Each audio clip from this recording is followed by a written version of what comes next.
इस लोकतांत्रिक और प्रामाणिक शो में आज बात दिल्ली की, जहां वोटरों का मुद्दा आम आदमी पार्टी ने एक बार फिर से उछाल दिया है। बिजली, सड़क, शिक्षा, पानी की बात करने का दावा करने वाले केजरीवाल के मुंह से इन दिनों वोटर लिस्ट में नाम हटाने और जोड़ने की बात निकल रही है। इससे मौका मिलता है तो वो महिलाओं के खाते में 1000 डालने वाले अपने वादे को जरूर दोहराते हैं। लेकिन आज केजरीवाल और उनके लेफ्टिनेंट यानी संजय सिंह ने एक बड़ा दावा किया है। संजय सिंह का कहना है कि उनकी पत्नी का नाम वोटर लिस्ट से कटवाने के लिए बीजेपी ने एक बार नहीं 2 बार आवेदन किया था। लेकिन सबसे बड़ा सवाल है कि आखिर बीजेपी ऐसा करेगी क्यों? और सवाल यह भी कि क्या आम आदमी पार्टी के नैरेटिव पर बीजेपी को मजबूरन बयान देना पड़ रहा है? आखिर बीजेपी क्यों नहीं जनहित से जुड़े मुद्दे पर आम आदमी पार्टी को जवाब देने के लिए मजबूर कर पा रही है? क्या दिल्ली का चुनाव जनता के बेसिक मुद्दों की जगह किसी दूसरे मुद्दे पर लड़ा जा रहा है? क्या वाकई लोगों के वोटर लिस्ट से नाम जबरन काटे जा रहे हैं? बीजेपी का तो दावा है कि आम आदमी पार्टी रोहिंग्या और बांग्लादेशियों का नाम वोटर लिस्ट में जुड़वा रहे हैं। आखिर इस दावे में कितना दम है? वोटिंग लिस्ट को लेकर क्या है सियासी ट्विस्ट? दो बातें 24 दिसंबर को 10,000 नए एडिशन की एप्लीकेशन आई है। हर रोज एक नया मुद्दा, नई बहस, नया आरोप। ऐसा लगता है कि दिल्ली में चुनाव का बिगुल बज गया है। बेशक चुनाव आयोग ने तारीख का ऐलान नहीं किया है, लेकिन आम आदमी पार्टी अपना नैरेटिव सेट करने में लगी है। आम आदमी पार्टी के संयोजक अरविंद केजरीवाल ने अब नया दावा किया है। नई दिल्ली विधानसभा का इनका ऑपरेशन लोटस 15 दिसंबर से चालू हुआ है। मेरी विधानसभा में टोटल वोट 1,06,000 है। 1,06,000 में से लगभग 5% वोट ये डिलीट करवा रहे हैं, 7.5% वोट ये ऐड करवा रहे हैं। तो चुनाव कराने का जरूरत ही क्या है? चुनाव बचा क्या उसके बाद? चुनाव तो कुछ नहीं बचा। 12% वोट अगर इधर के उधर कर देंगे तो फिर तो चुनाव कुछ बचा ही नहीं। खेल हो रहा है इस देश के अंदर चुनाव के नाम पे, बदमाशी हो रही है, सरेआम बदमाशी हो रही है। वैसे तो दिल्ली में फर्जी वोटर को लेकर आवाज काफी दिनों से खनक रही थी, लेकिन केजरीवाल तो आंकड़े के साथ आ गए।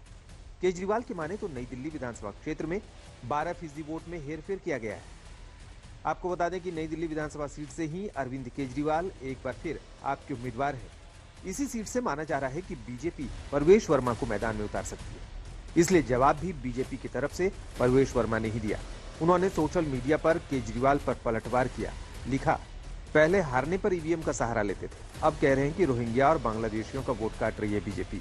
ये हार का डर है। एक पुरानी कहावत है, किसी आनी बिल्ली खम्बा नोचे। आरोपों का फर्रा जब केजरीवाल ने निकाला तो बात दूर तक चली गई। उन्होंने महाराष्ट्र और हरियाणा में बीजेपी की जीत पर सवालिया निशान लगाते हुए दिल्ली राग छेड़ दिया।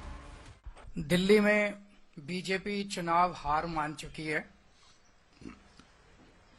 उनके पास ना कोई सीएम फेस है, उनके पास ना कोई दिल्ली के लिए विजन है कि वो दिल्ली वालों के लिए क्या करना चाहते हैं, क्या करेंगे।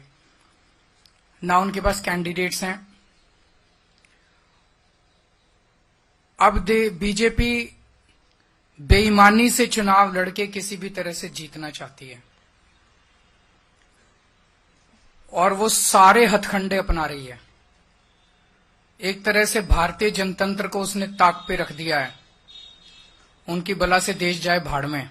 किसी भी हालत में वो चुनाव जीतना चाहते हैं, लेकिन दिल्ली की जनता ये होने नहीं देगी। केजरीवाल के आरोपों का जवाब दिल्ली बीजेपी प्रदेश अध्यक्ष ने दिया। अरविंद केजरीवाल, मैं आपसे कह रहा हूं, नई दिल्ली नहीं पूरी दिल्ली में अवैध वोट बनाने का काम आप और आपकी पार्टी कर रहे हैं। अवैध मतदाता बनाने का काम कर रहे हैं और ये साजिश आप हर विधानसभा चुनाव से पहले करते हो। 2014 में अचानक 14 लाख वोट बढ़ते हैं, 2019 में अचानक 9 लाख वोट बढ़ते हैं और अब जब 2025 का चुनाव आने वाला है तो फिर अचानक ये वोटों की बाढ़ आ गई। 2024 23 दिसंबर को इलेक्टोरल रोल फ्रीज हो गया और ये 24 तारीख का एक विधानसभा का डाटा नरेला का, सिर्फ एक। 2000 से ज्यादा एप्लीकेशन जमा की जाती है नए वोट बनाने की। और हैरानी की बात यह है कि ये सब लोग 35 से 40 साल से ऊपर के लोग हैं। कोई 60 साल का, कोई 70 साल का है। केजरीवाल का दर्द अभी कम भी नहीं हुआ था कि संजय सिंह ने अपने परिवार का मुद्दा उछाल दिया। उन्होंने दावा किया कि उनकी पत्नी का वोटर लिस्ट से नाम कटवाने के लिए बीजेपी ने 2 बार आवेदन किया। उससे भारतीय जनता पार्टी बौखला गई और आपने देखा होगा कि उसके बाद पूरे दिल्ली में इन्होंने एक अभियान चला दिया नाम कटवाने का। और इन्होंने कहा कि संजय सिंह को भी अब सबक सिखाना है। ये बहुत बोलता है, पूर्वांचलियों के हक में बोलता है, यूपी बिहार वालों के हक में बोलता है, इसको ही सबक सिखाओ पहले। तो उन्होंने क्या किया कि नई दिल्ली विधानसभा क्षेत्र में जहां के विधायक श्री अरविंद केजरीवाल जी हैं, वहां पर हमारी पत्नी अनीता सिंह जी का नाम कटवाने के लिए एप्लीकेशन दे दी, और एक बार नहीं दी, दो बार दे दी।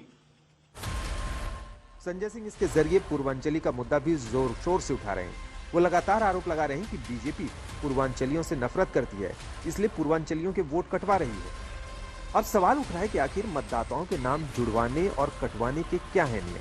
किसी भी विधानसभा में 2% से ज्यादा वोटर्स का नाम डिलीट करने और 4% से ज्यादा वोटर्स का नाम जुड़वाने के लिए एप्लीकेशन आती है। बूथ लेवल अफसर को वेरिफिकेशन के लिए नहीं दिया जाता है, इसे रिटर्निंग अफसर को दिया जाता है। वो खुद एक घर जाकर वेरीफाई करते हैं। जब इतने सख्त नियम हैं, तो आखिर वोटरों के नाम जुड़वाने और हटवाने का मुद्दा दिल्ली में क्यों जोर पकड़ रहा है? क्या आम आदमी पार्टी असल मुद्दों से ध्यान भटकाने के लिए इस तरह के मुद्दों को हवा दे रही है, या फिर इन मुद्दों में हकीकत है? फैसला चुनाव आयोग को वक्त रहते करना होगा। शक और संदेह स्वस्थ लोकतंत्र के लिए ठीक नहीं। आज तक